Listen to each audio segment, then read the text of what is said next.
Hollow Knight is an astounding 2D action-adventure platformer released back in 2017, which exists following the Metroidvania format. If you are unsure of what a Metroidvania is, you're missing out. The name itself comes from a portmanteau of Castlevania and Metroid.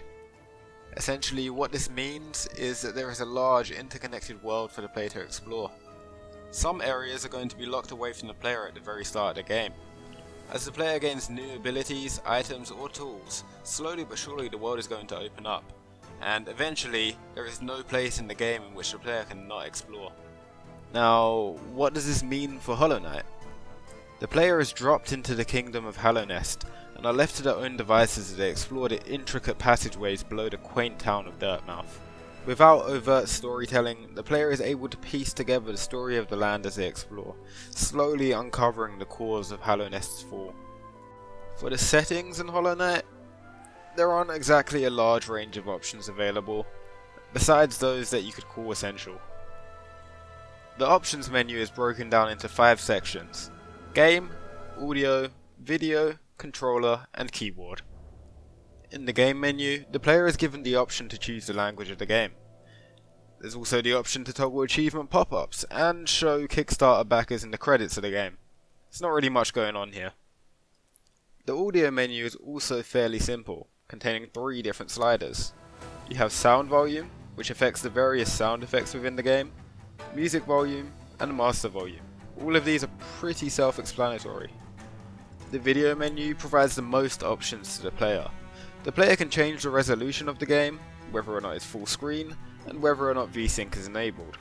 Interestingly, the game also has the option to limit the frame rate to an undisclosed amount, although I still get over 400 frames per second while in the menu. Beyond this, the player can choose the level of particle effects and the quality of blurring within the game, both of which can be lowered to increase performance on lower end machines. The player can also modify the screen scale and the brightness of the game in this menu. The last 2 menus, controller and keyboard, provide options which affect the controls of the game. They allow the player to remap key bindings should they so wish, and the controller menu also allows the player to utilize native controller input if they encounter issues with controller input while playing the game. Oh man, the gameplay found within Hollow Knight is magnificent.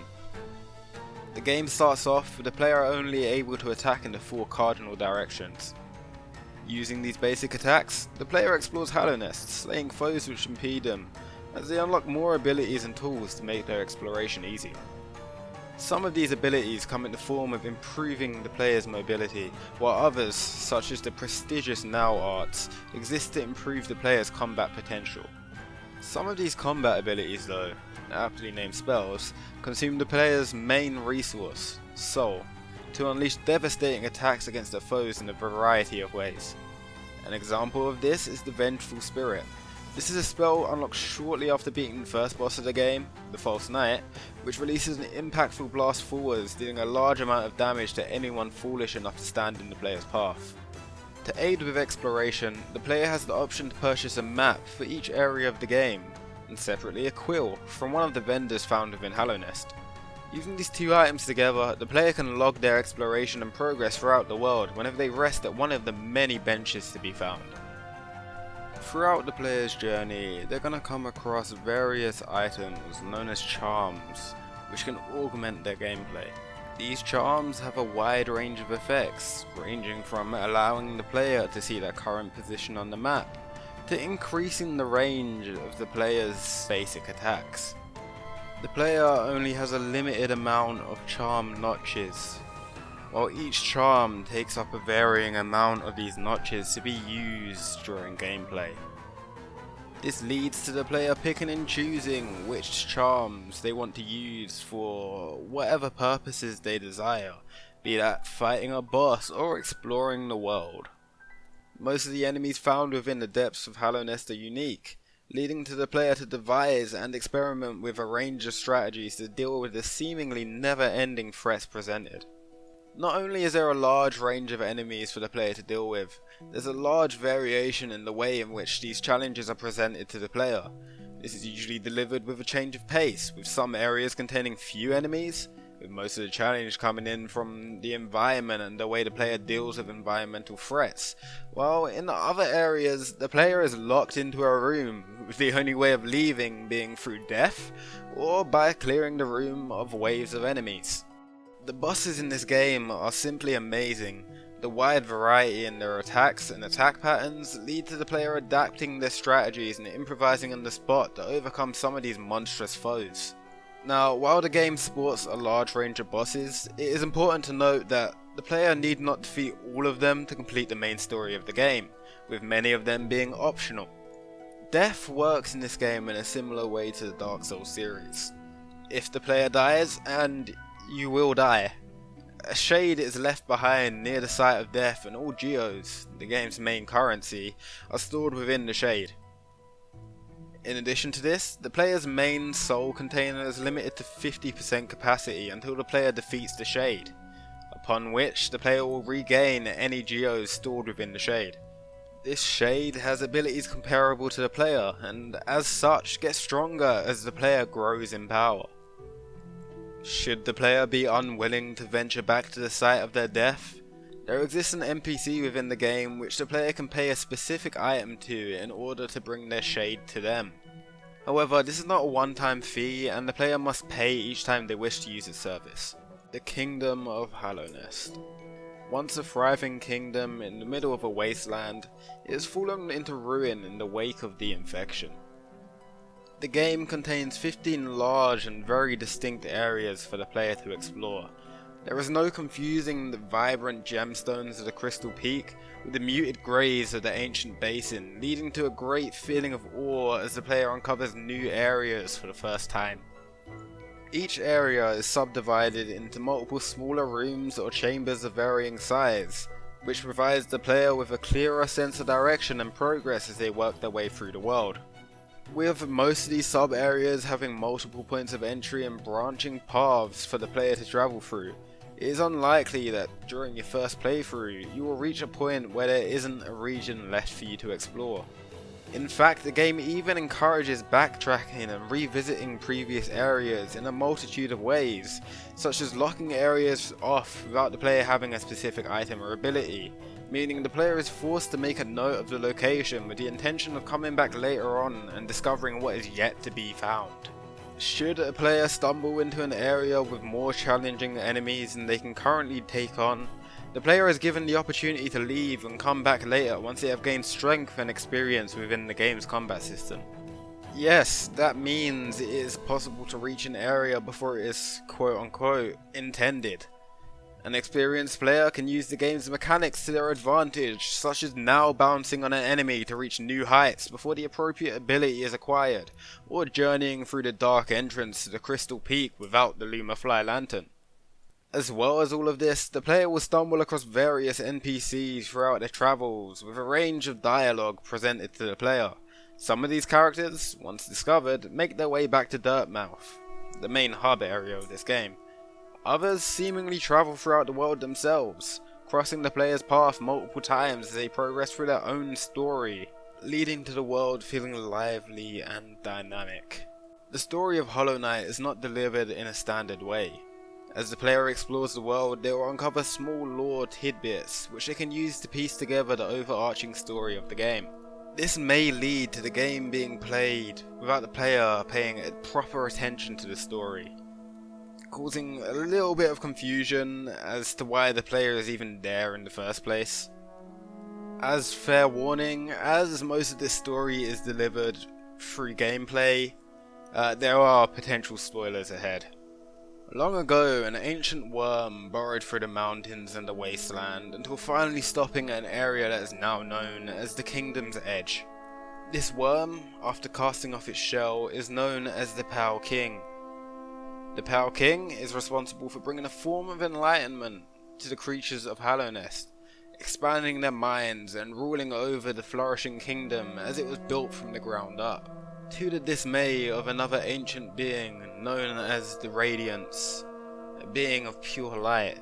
Most of the creatures of Hallownest eventually began to revere the Pale King as their creator, and as such he was deified by many of the creatures in the kingdom. However, the Radiants did not want to be forgotten by the denizens of Hallownest. As such, the Radiants begun to invade the dreams of many creatures within Hallownest, appearing to them in the form of a bright orange light. Eventually, this broke the minds of the weaker-willed creatures, enslaving them and forcing them to obey her will. This oppressive force eventually became known as the Infection. In order to protect his kingdom against the Infection, the Pale King devised a strategy of containing it within a vessel. These vessels are children of the Pale King and the White Lady, Queen of Hallownest, and infused with the void found in the abyss, deep beneath the surface and the kingdom. This strategy relied on the ability to create a pure vessel, a being with no mind to think, no will to break, no voice to cry suffering, and one born of both God and void. Eventually, one vessel was chosen to contain the Infection and became known as the Hollow Knight.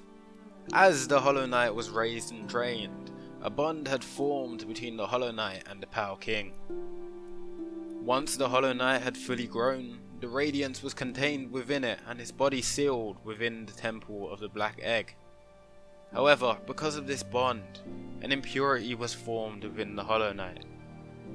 Through this impurity, the Radiance could still exert influence over the denizens of Hallownest, resulting in a resurgence of the Infection and the fall of the kingdom. Eventually, the Radiance's power was able to break free from inside the Hollow Knight, infecting the vessel and cracking its shell. This event was the cause of the Knight's return to Hallownest, and the game begins here, with the player controlling the Knight. The soundtrack in this game is just phenomenal. Composed by Christopher Larkin, the OST boasts 26 songs, meaning there's no shortage of music for the player to discover while playing the game. There's beautiful ambient music for the player to enjoy as they explore the world, leading to the player feeling a sense of exploration and wonder as they discover the unknown lands around them. Contrast this with the higher intensity music playing as the player takes on each boss.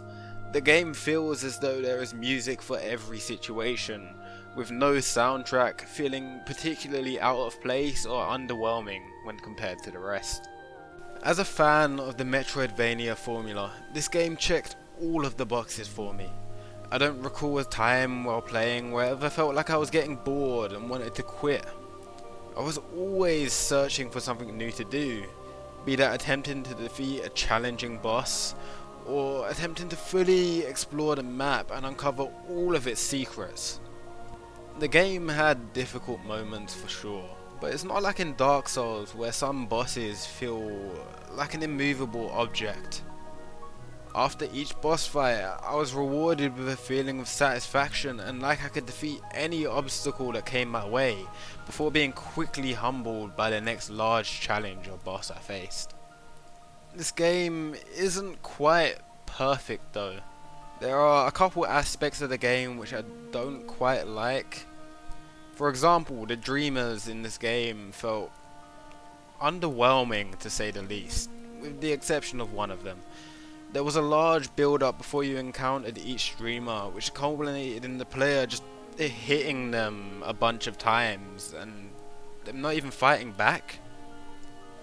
One of the dreamers, however, there was a quite challenging boss fight right before it, leading to the dreamer sequence feeling much more satisfying and not just there for the sake of being there.